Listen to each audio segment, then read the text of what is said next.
Olá! A Globo News abre um novo espaço para exibir documentários feitos fora do canal. Estreamos com Carne e Osso, produzido em 2011. O documentário, dirigido por Caio Cavecchini e Carlos Juliano Barros, mostra a dura rotina de quem trabalha em frigoríficos.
Imagina 8 horas numa mesa, né, direto, fazendo só aquele movimento ali, né, aquele mexendo com os braços, coisa assim, né?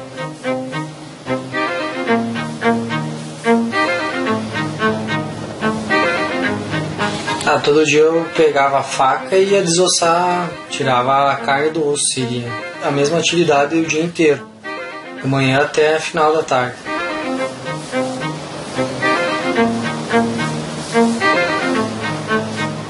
Tinha que tirar, tipo, a cartilagem, tirar os ossos do peito.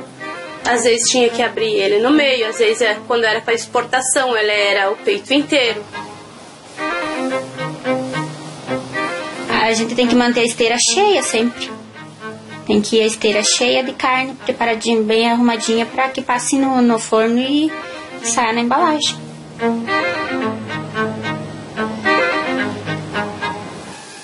Assim, a gente tinha umas mesas com número, cada pessoa tinha o seu número. Cortar frango, tirar coxa, tirar asa, tirar peito, tirar carcaça.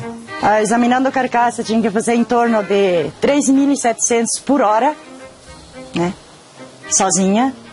Então tem que ser um corte preciso, né? Tem que tirar bem a carne do osso, não pode ficar carne. Tem que tirar a cartilagem, não pode ter cartilagem. Tem que cuidar para não rasgar a pele.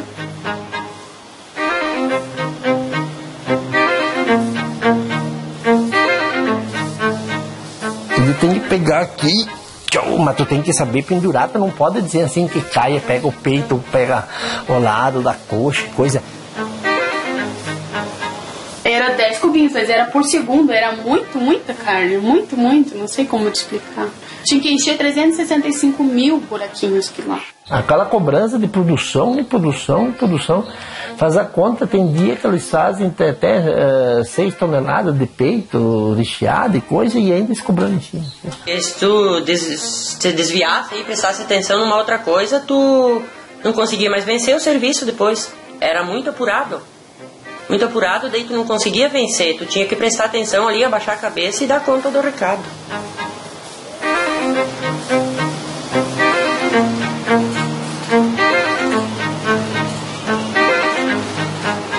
Se demorasse, olha, se sentasse uma mosca no rosto da gente, não dava tempo de fazer assim com a mão pra... Você tem que cumprir o que eles colocaram na esteira. Eu acredito que eram 6 segundos, eu acho, para você desossar uma peça.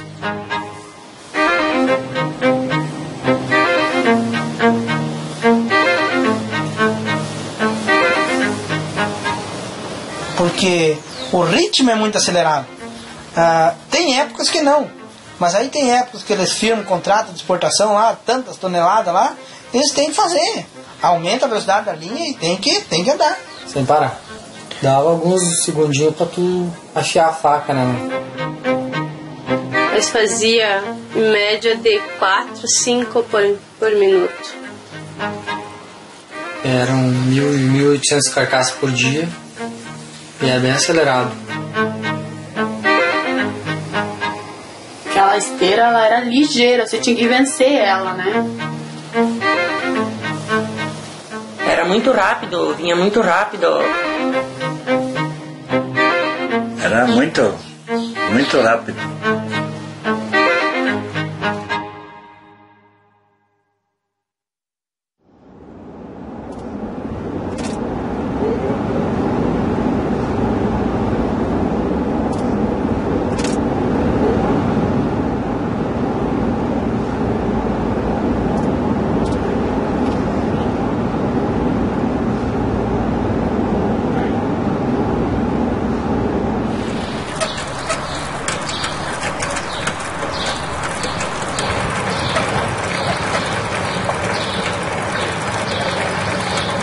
Nós chegava às 5h30, batia o cartão, né? Você tem todo o procedimento, você entrar dentro da empresa, lavar as mãos, né? Lavar as mãos com álcool, lavar a mão com uns produtos lá, lavar a bota. Ali nós se preparava um pouco antes, amolava as facas, via como é que estava o material de trabalho da gente. E depois disso nós ia fazer a rotina mesmo do trabalho, né? O serviço que tem que fazer no dia a dia, né?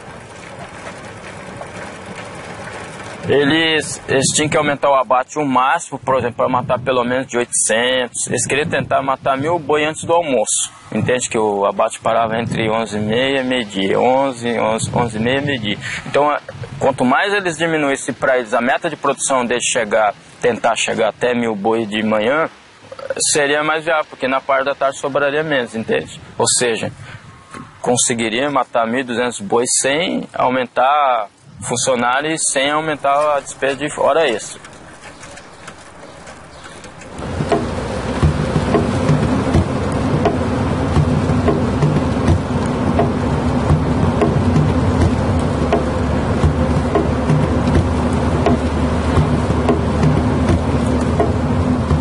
Bom, nós chegamos agora aqui no frigorífico.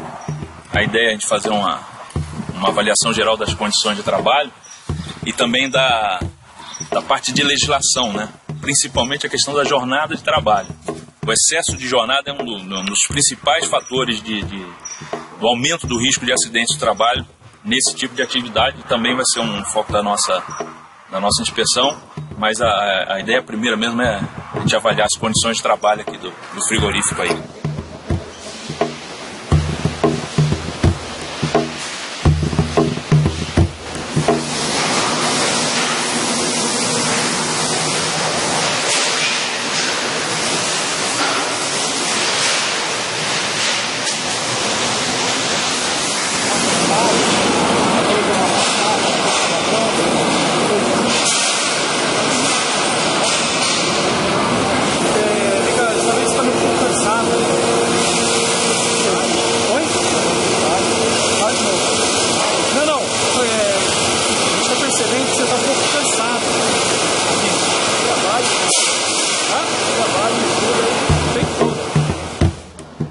Mas desempenhava a função que era necessária para o corpo, né? O corpo tinha condições de desempenhar a função, de fazer aquele trabalho. Não era um trabalho para dizer assim, ele empunhava um trabalho em cima da gente, um trabalho que você não conseguisse fazer, né?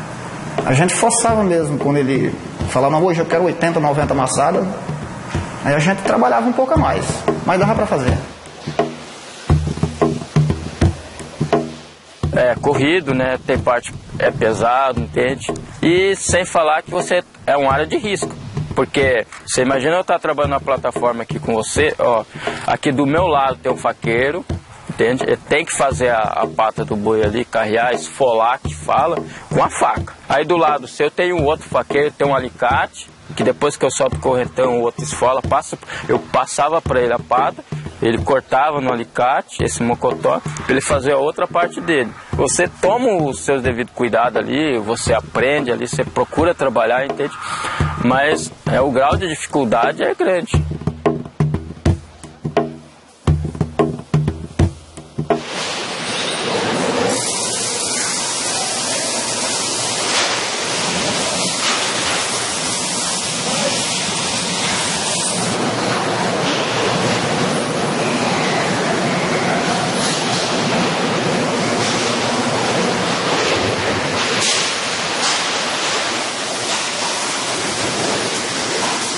é um serviço estressante, entende? É um serviço desgastante, porque ali você trabalha do lado de estufa que tem calor, você trabalha sob pressão, né? O pai de família que está ali, ele depende do emprego. Então, por mais que ele reclame, ele fala para o pessoal de comissão de CIPA, de técnico ali, ele também tem um medo, né? Tem um receio dele, porque ele fica cobrando, ele não vê a solução dele, depois ele começa a cobrar. Aí a pessoa começa a mudar ele de setor de serviço, então ele tem o receio de ser mandado embora.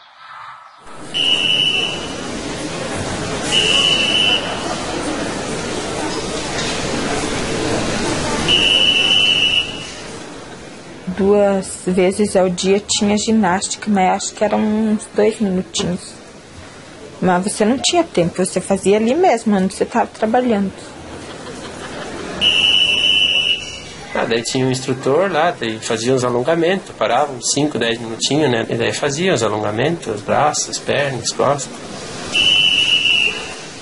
Porque a gente fazia uns exercícios, uns aquecimentos antes de começar o trabalho. Mas mesmo assim tinha dias que você já chegava cansado. Nem sempre tu chegava no trabalho recuperado do dia anterior.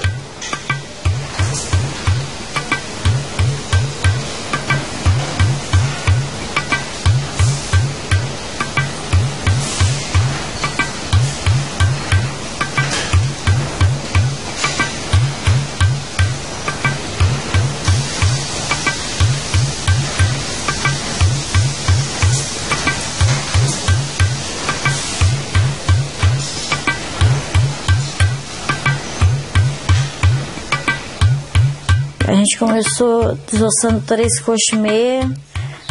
Depois, quando eu saí de lá, nesses 11 anos que passou, cada vez eles exigiam mais. Quanto mais tu dava conta, mais eles queriam que tu desse produção. Eu já desossava 7 coxas por minuto.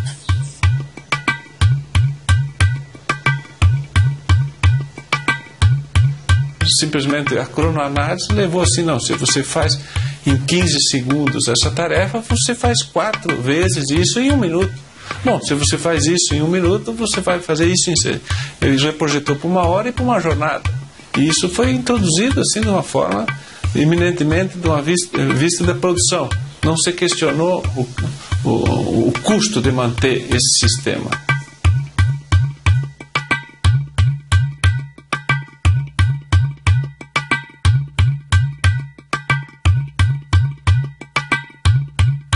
Por exemplo, uma desossa de perna de frango, por exemplo, tem 12 cortes, né? E mais 6 outros movimentos. Pega a perna, atira o osso, atira a perna, coloca o produto. Então, esses 12 cortes em 15 segundos, né? 12 cortes em 15 segundos. Mais 6 outros movimentos. Então, são 18 movimentos para desossar em 15 segundos uma perna de frango.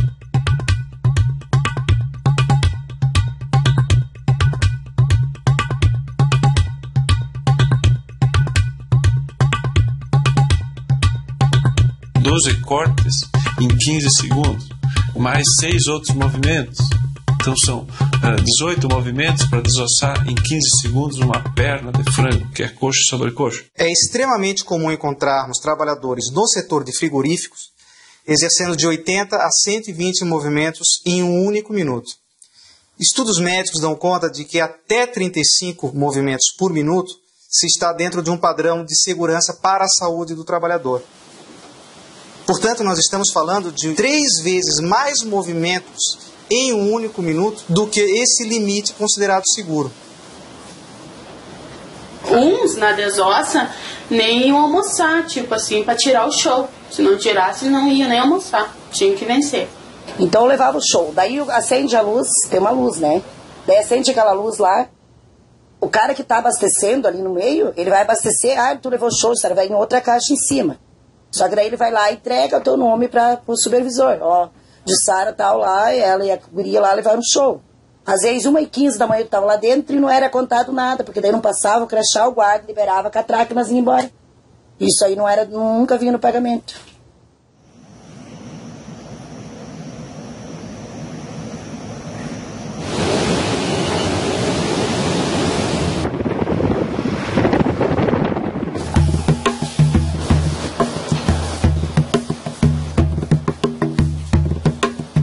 Muitas vezes a gente trabalhava sobre a pressão do encarregado. Às vezes a gente estava fazendo já o possível, mas ele queria mais.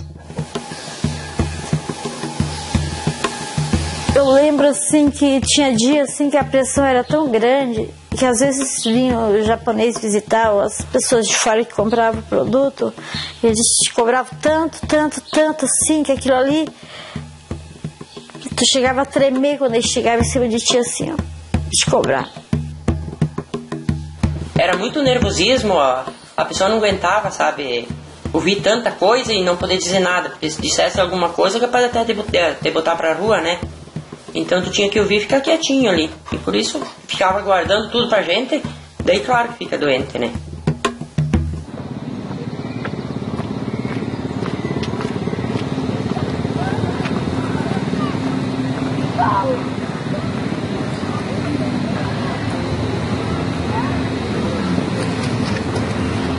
Eu tinha até medo de que fosse mandada embora, né? Porque eu sabia que a pessoa, quando começava a se afastar por causa de problemas de saúde, principalmente quando é problema na junta do braço ou coluna, a empresa demite.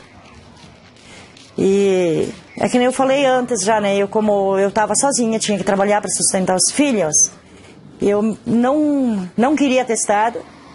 Até muitas vezes eu falava para o médico, né? Eu não vim consultar para pegar atestado. Eu quero me tratar porque eu quero que alivie a dor. Porque não adianta eu me afastar e ficar sentindo dor.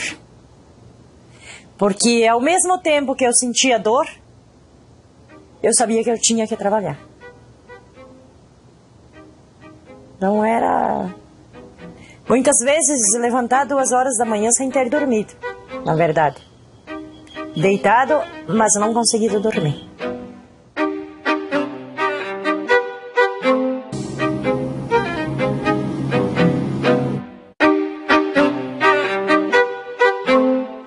A indústria frigorífica é orgulho para nós no mundo, porque nós ganhamos muito mercado, né, no mundo todo. O Estado tem interesse, porque emprega muito, uma cadeia muito longa, né? O Estado tem interesse que essas empresas consigam cada vez ficar maiores, né? Interesse da sociedade. Só que elas têm que... Chegou a hora de se voltar para essas questões também. Vai ser bom para todo mundo, para toda a cadeia produtiva, porque essa empresa, inclusive, vai pagar menos tributo, vai oferecer para o mercado uma propaganda honesta, ó, compre minha carne, compre meu produto, que além de bom, bonito, barato, cheiroso, gostoso, ele não adoece o trabalhador, que ele não contaminou o lençol freático, ele não poluiu o ar. Percebe? É outra dimensão.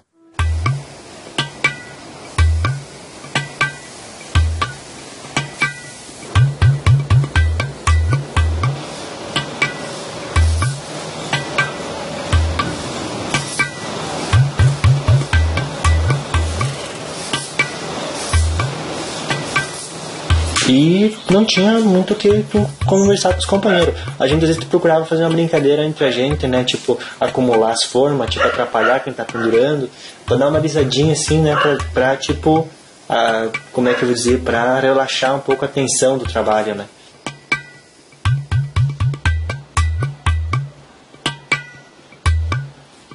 Porque, tipo, elas não queriam nem que conversasse. A supervisora dizia, tá muita conversa e pouco trabalho. E as mulheradas trabalhavam muita trabalhadeira elas da mesa. É tudo fechado, tu olha para um lado, é tudo... um monte de gente trabalhando em roda, é barulho, Daí, ainda, umas épocas, eles começaram a proibir a conversa, eu não podia nem conversar com o colega do lado, porque diziam que atrapalhava e tal. Aí você ficava o dia inteiro lá, nem muda lá dentro, né? E você fica, Deus do livre, chegava no fim do dia, um estresse do caralho. Não para, não pode olhar pro lado, não dá para ir no banheiro. Né? Foi mais que 2 vezes no banheiro, já vai pro escritório. Passou nos 5 minutos, vai pro escritório. 5 minutos dá pra você subir só as escadarias e chegar até o vestiário das mulheres. Dá 5 minutos. Tu não tem liberdade para tu ir no banheiro. Tu não pode ir sem tu pedir ordem pro supervisor teu, encarregado teu. Isso aí é cruel lá dentro. Isso aí. E tem gente que até louco fica lá dentro. Eu tipo assim, eu começava a chorar, eu não queria mais ficar lá dentro. Até um dia eu disse para meu marido, não vou mais trabalhar, e acabou. Eu sempre achava que a depressão era uma farsa da pessoa, eu sempre pensava assim, né? Isso eu tinha comigo, né?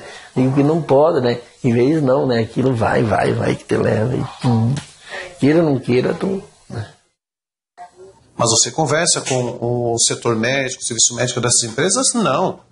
Todo caso de depressão de frigorífica é porque brigou com o marido, porque o marido traiu, a mulher traiu, não sei o quê, morreu o pai, morreu a mãe, morreu a tia, morreu o vizinho. Quer dizer, eles negam aquilo que eu comento, é o processo de negação. Isso não existe. Depressão não é culpa do trabalho. O que nós podemos perceber no judiciário trabalhista, que o volume de transtornos mentais relacionados ao trabalho, doenças neurológicas relacionadas ao trabalho, ou doenças em geral, tem aumentado bastante, especialmente por essa conduta febril, a produtividade acelerada, essa competitividade intensa.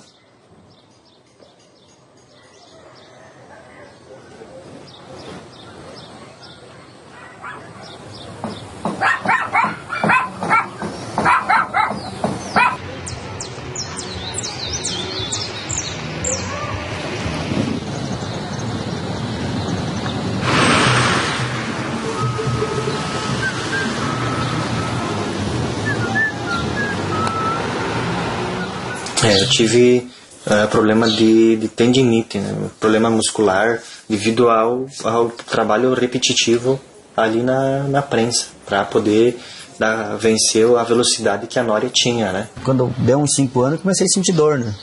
E cada vez eu fazia uma coisa, os médicos davam que não tem nada. Eu não saberia nem, assim, chutar um número, mas é alto. É alto. É uma porcentagem bem grande, assim.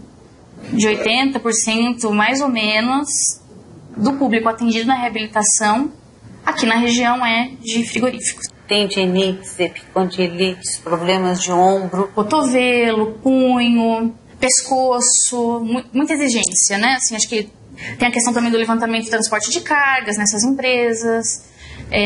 A própria posição, né, assumida nas linhas de produção, às vezes muito tempo em pé, muito tempo sentado, né, somado às temperaturas frias. E também a gente encontra um grande quadro de sofrimento psíquico associado.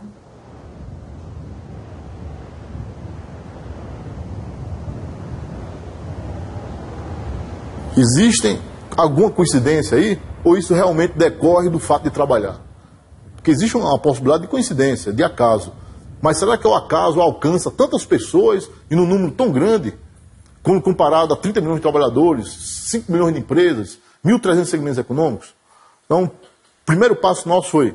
A pesquisa mais expressiva que nós temos em nível nacional é a da Previdência Social. Isto é o banco de dados da Previdência Social. O mercado de trabalho no setor de frigoríficos emprega mais de 750 mil pessoas nesse país. 250 mil no setor de abate de bovinos e mais de 500 mil de trabalhadores no setor de abate de aves e suínos. Essa população se expõe tal qual as demais populações, concorda? Trabalhar em banco, trabalhar em hospital, livraria, comércio, serviço, enfim. Existe um adoecimento que é esperado, basta estar vivo. Você destacando o segmento 10-11, que é abate de reses, onde se insere frigorífico, você verifica que queimaduras e corrosões têm 6 vezes mais doentes com queimados, por queimadura, quando comparado com os demais trabalhadores. Chega a 596%. O excesso de risco. Brincadeira? Abate de aves, suínos, pequenos animais, perplexos nervosos, síndrome do carpo. O excesso de risco é de 743%. O excesso de risco. Isso perplexo nervoso.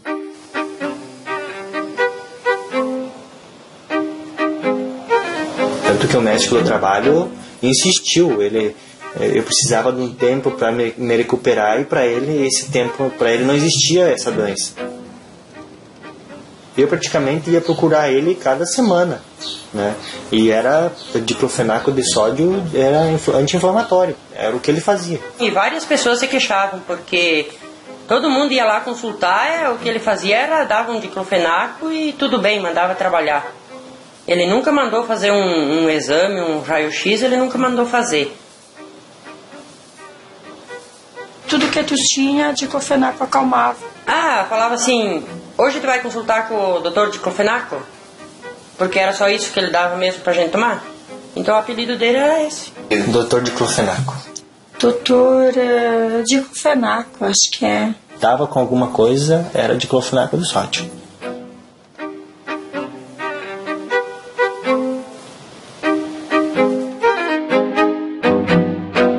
E tu só recebe o golpe quando tu vai ser mandado embora daquela maneira, né? Porque eu achei que eu nunca tinha trabalhado de carteira assinada, que a gente fosse valorizado, né? Durante o tempo que você tá lá com saúde e tal, você serve para eles, né? Depois, quando começa a dar problema de saúde, daí você é um estorvo na empresa, né? Eles dão um jeito de tirar você fora do grupo. Teria vontade de chegar numa firma pedir um emprego, né? Para trabalhar.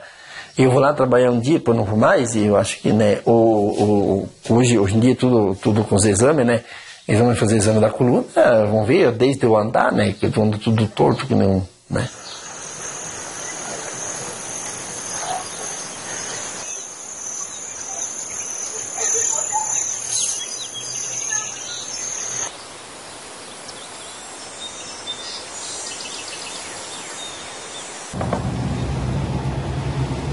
Que esse bairro aqui, no estado do Mato Grosso do Sul, em Campo Grande, são um bairro onde reside hoje os trabalhadores na indústria frigorífica. Esse bairro nasce aqui em 1970, hoje nós estamos aí mais de 40 anos. Os trabalhadores residem aqui na mesma situação. O trabalhador que começa como auxiliar na indústria, virando desossador nessa indústria, a condição dele é a mesma, porque você está verificando aqui que a mudança, não tem qualquer tipo de mudança na condição social dele. São trabalhadores com nível de escolaridade muito baixo. O salário, né, muito baixo. Todo mundo queria que desse aumento, só queriam cobrar, né, mas aumento não queriam dar. Para ser bem sincera, aumento mesmo da empresa, eu só tive um em 4 anos. Sai 5 horas de casa e chega 4h40 da tarde para ganhar R$500. Eu trabalhei 14 anos, operador 6, que quase ganhava mais, eu ganhava 970 pila.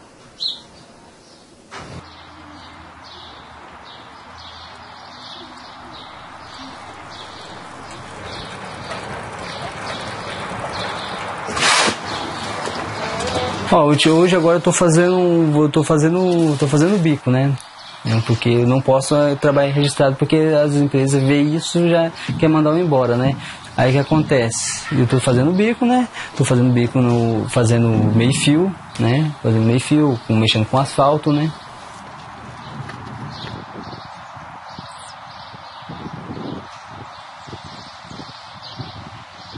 Aí tive que aprender a trabalhar de novo, segurado de outro jeito para mim poder trabalhar, né? Para mim poder tá no meu dia, fazer meu dia a dia normal, né?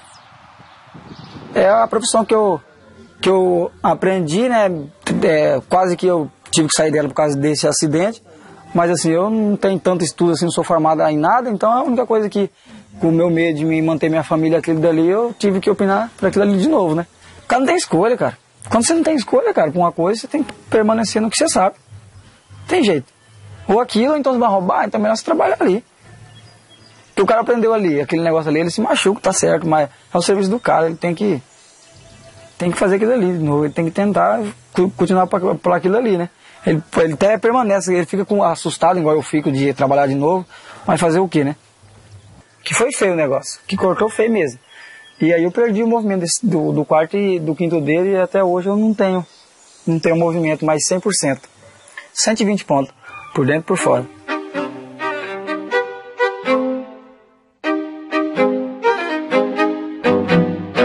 A história natural da doença faz com que a medicina do trabalho use essa distância entre o início do trabalho e o início da doença como tempo de troca de pessoal.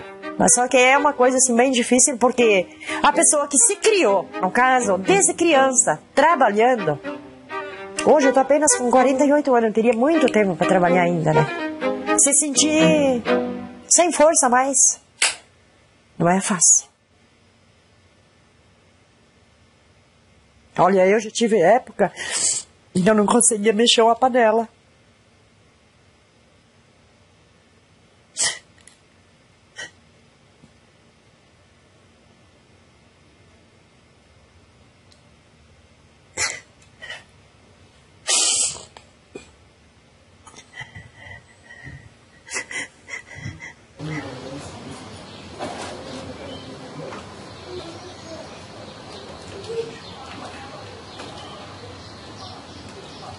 Olha, eu para ser bem sincera te dizer, como quando eu saí de lá, o meu supervisor ainda ameaçou, se eu colocasse a empresa na justiça, que eu tinha direito de, se eu colocasse isso, eu tinha direito de indenização, porque eu fui demitida com problemas. Mas eu não queria, a primeira coisa que eu pensei é em não prejudicar os meus filhos que estavam lá. Porque eu já tinha sido demitida. Então, se eu colocar na justiça, meus filhos também vão ser demitidos. O rapaz, que é o mais velho dos meninos, no caso, estava com 6 meses de empresa.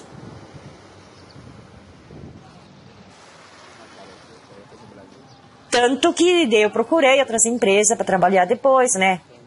Só que era assim, passava em todos os outros exames. Só não passa no raio-x da coluna. Porque daí, quem já trabalhou em frigorífico, tu tem que fazer raio-x da coluna, braço, né? Um monte de raio-x tu tem que fazer. Então, todos os raios-x apresentam um problema.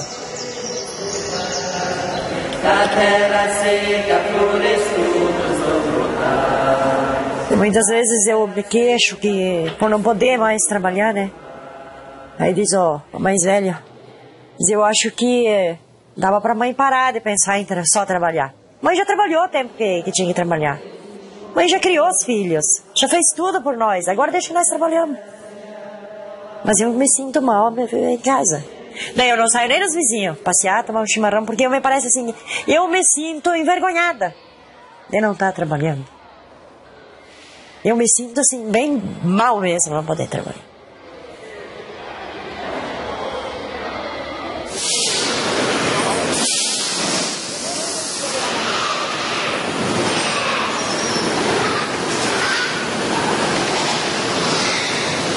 Então, basicamente, o que tem que ser buscado? O que o Ministério do Trabalho está buscando junto com o Ministério Público e tal? O que estão buscando? É conscientizar as empresas que elas necessitam reprojetar essas tarefas. O que é reprojetar as tarefas? É introduzir pausas para que exista uma recomposição dos tecidos dos membros superiores da coluna, introduzir pausas, e algumas vai ter que ter diminuição do ritmo de produção. Mas nós estamos hoje chegando só no diagnóstico do setor. As empresas ainda refratárias a esse diagnóstico.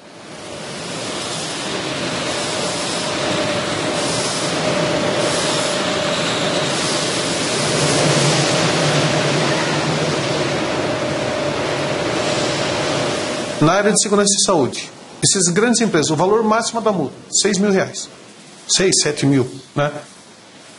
Ainda a nossa legislação prevê que quem paga com 50% de desconto, ou seja, se você lavrar 50 autos de infração uma grande unidade dessas, se o empregador pagar todas as multas, vai dar 150 mil. Isso não faz nem cócegas para mudar o processo produtivo. E a estrutura da fiscalização, poucos auditores. Você faz 50 autos de infração numa unidade. Quando é que você vai retornar de novo?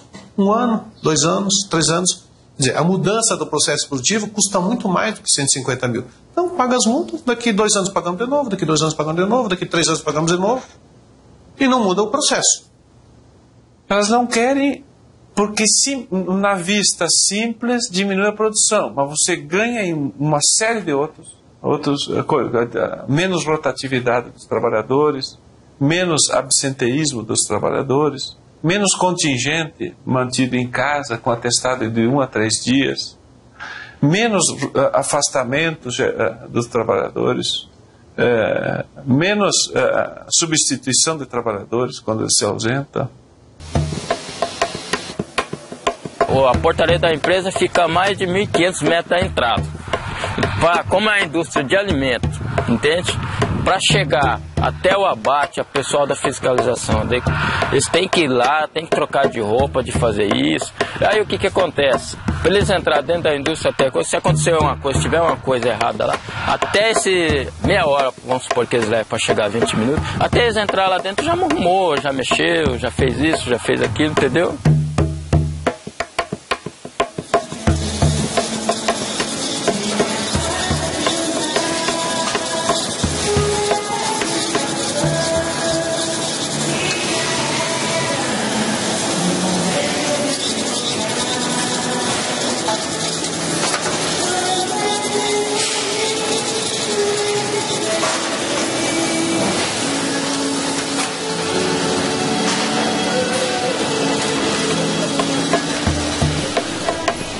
Não sei porquê, só quando tinha visita era mais lento.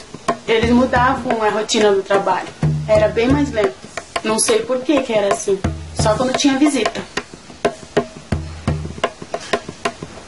Geralmente quando tem auditoria, quando as linhas são tocadas a uma velocidade, eles reduzem e colocam mais pessoal. Ou se a temperatura é muito frio, eles aumentam a temperatura para porque eles não pagam insalubridade para todo o pessoal.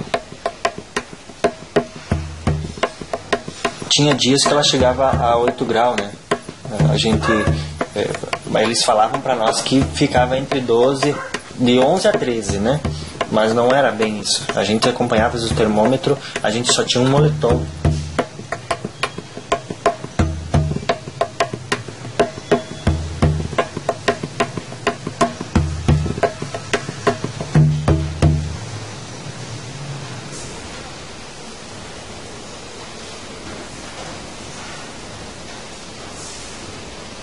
Não, o dia da semana eu não lembro, não. Mas o dia do acidente eu lembro. Foi dia 18 de fevereiro de 97. Por volta de umas 7h30, 8 horas da manhã, mais ou menos. Eu não saía dentro de casa, eu só ficava ali dentro do barraquinho, senão dentro do quintal. Colocava a cabeça no portão e ficava com vergonha ali. Das pessoas me ver daquele jeito. Até as pessoas que iam me visitar lá, no começo eu procurava pedir para minha irmã, para me se esconder. Não, fala que eu não estou.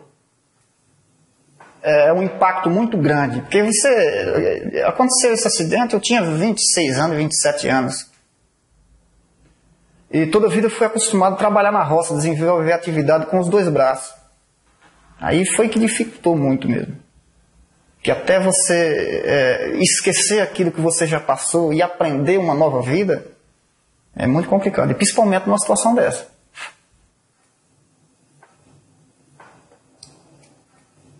Do jeito que eu entrei na cama fria, a cama tinha muito gelo, e o gelo entrou na bota. E quando eu fui subir a escada aqui, eu liguei a máquina, que eu fui subir a escada para poder operar a máquina. Quando eu cheguei no último degrau, pisei, escorreguei e caí dentro da máquina. Eu ia caindo com os 2 braços. Aí tinha um ferro de lado assim, aí eu ainda consegui segurar com esse braço aqui. Aí a máquina que eu apoiei com esse braço, ele pegou na rosca sem fim e me puxou para dentro da máquina. No tempo que eu tava lá, cara, eu vi 4 acidentes. Feio, né? Feio. Que tipo de acidente? Acidente de cara cortar o dedo na serra. Acidente do cara, a nora cortou a perna do cara, tirou a perna dele fora. Acidente de um rapaz também que perdeu um movimento do dedo no correntão, tirando do boi. E os demais é acidente pequeno, assim, de corte de faca, de dar em torno aí de 15 pontos, 10 pontos, essas coisas assim, né? Eu acho que eu não sou ninguém para dizer índice aqui, entende? Mas se eles pesquisassem no Ministério do Trabalho, na Justiça do Trabalho, os órgãos que fiscalizam acidente de trabalho, acidentes de auxílio-doença, e viesse aquele ambiente ali, eles teriam certeza que não é, entende? A maravilha, não é aquele recurso humano ali, não deve funcionar. Por quê? Porque o índice é grande. Traumatismo de cabeça, 2 vezes mais. Traumatismo de abdômen, 3 vezes mais. Traumatismo de ombro e braço, 3 vezes mais. Esses traumáticos já são clássicos, né? Os traumáticos são clássicos. A novidade aqui é que trouxe os crônicos, né? 209 a cada 100 mil trabalhadores, 209 terão algum tipo de doença relacionada a transtorno mental. Quando você vai para o segmento ave, isso vai para 712. Isso dá 3,41 vezes mais. Okay? Ave, transtorno mental, 3,41 vezes mais doentes em aves para transtorno mental do que nos demais segmentos econômicos.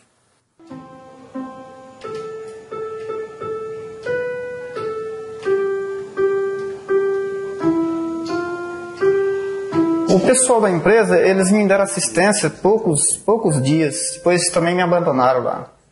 Até os planos que a gente tinha lá, como, por exemplo, Unimed, essas coisas, me cortaram tudo.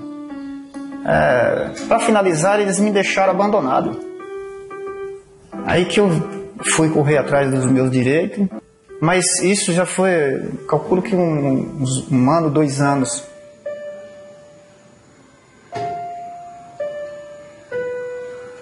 Tem frigorífico em que 20% da força de trabalho está adoecendo. Isso está constatado em perícia judicial. Se nós projetarmos essa realidade para o mercado de trabalho de frigorífico nesse país, são 90 mil pessoas adoecendo. Está discutindo aqui a vontade deliberada de não proteger, sabendo que existe um fator de risco ostensivo. Os números são estratosféricos, assim. Quando você está nessa situação que eu me encontro hoje, você sente não só pequeno, mas você reconhece uma coisa, que se você for buscar o seu direito, se você for lutar atrás do seu direito, você tem que ser corajoso. Hoje eu entendo porque muita gente ali não mexe, se acidenta, entende?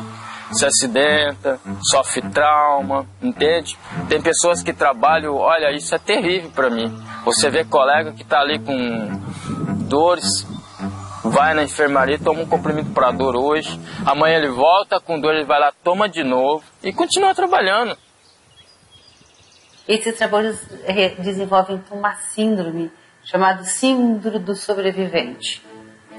A síndrome do sobrevivente é uma síndrome que já foi desenvolvida, já foi relatada, principalmente nos Estados Unidos, que são os trabalhadores que se mantêm no trabalho, com medo de ser demitidos, com uma série de patologias que levam muitas vezes à impossibilidade do retorno ao trabalho.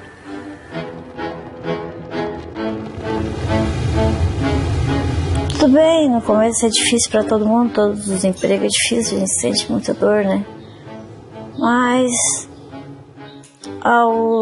foi passando os anos, depois quando fazia 5, passou 1 ano eu já não sentia quase nada.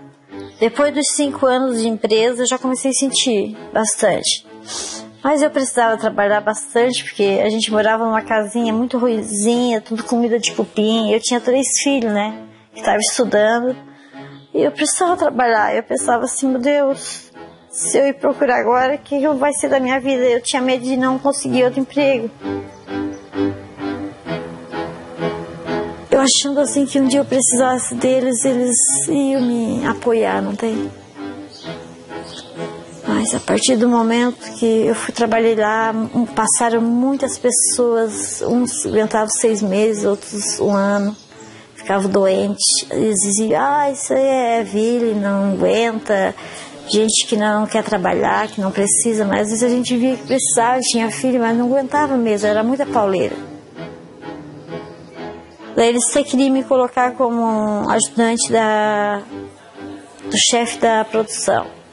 Mas como eles queriam, eu não quis, não aceitei, porque eu não aceitava aquilo ali de ter que passar por cima daquelas pessoas que trabalharam 10 anos, ter que cobrar deles uma coisa que eles estavam fazendo já o possível e o impossível.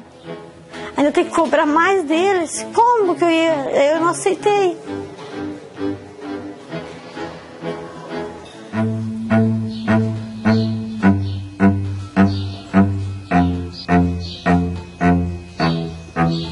Meu marido, depois de 5 anos mesmo, era difícil o dia que de manhã eu não tinha que acordar e puxar o meu braço e abrir a minha mão. E ficava trancada. Tipo que eu ficava com a faca, porque eu era esquerda, né? A minha mão ficava, não abria mais. Fui adoecendo, até que quando ia fazer 11 anos que eu estava na empresa, não aguentei mais. Meu braço aqui, eu trabalhei tanto com dor que o nervo aqui começou a repuxar. Ele puxava os dedos tudo para trás. Começou, a dor era terrível. Daí eu ia pegar férias, daí eu fui no médico da empresa e pedi para fazer um ultrassom que eu nunca tinha feito. Eu peguei e fiz esse ultrassom e levei o resultado para o médico. Quando o médico olhou assim, ele ficou espantado. Ele olhou para mim assim, ele assim, bah, teu braço tá podre, ele disse, teus nervos estão tudo atrofiados. Eu trabalhei 11 anos, eu nunca tive um atestado para levar um filho no médico. Eu sempre dava um jeito de ir de manhã, para não... Eles chegaram até a dizer que a minha dor, o meu problema era devido a eu ir trabalhar de moto. Até isso, eles...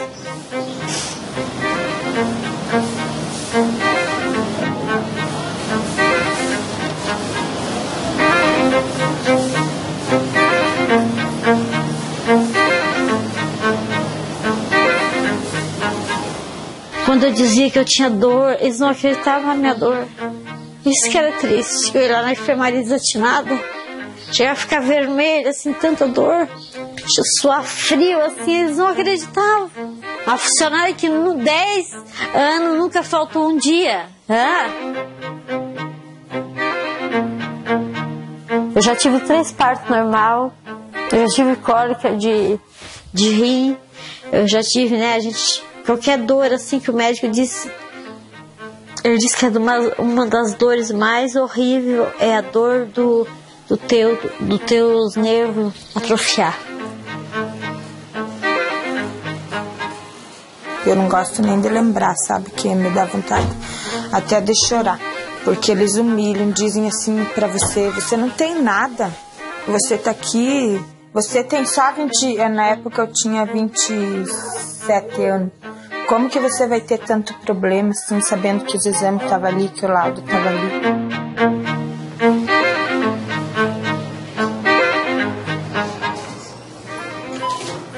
Eu fui consultar esses dias ali no posto de saúde, o médico disse que a artrose é doença de velho. Eu tenho 31 agora. Eu cheguei a dormir, sinceramente, não é mentira, dormi com a mão amarrada, de não aguentar de tanta dor no braço. A posição que o meu braço se sentia melhor era onde eu deixava. Dormia com a mão amarrada na cama.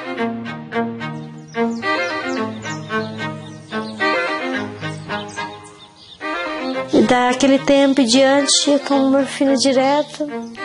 Às vezes é em 4 horas, quando a dor é muito eu tomo em 3 horas. Depende.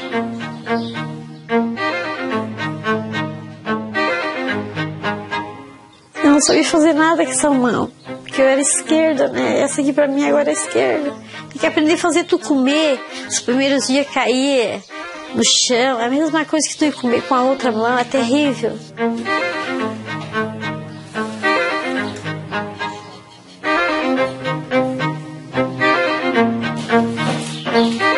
Isso aqui é minha vida. O resto da vida isso aqui.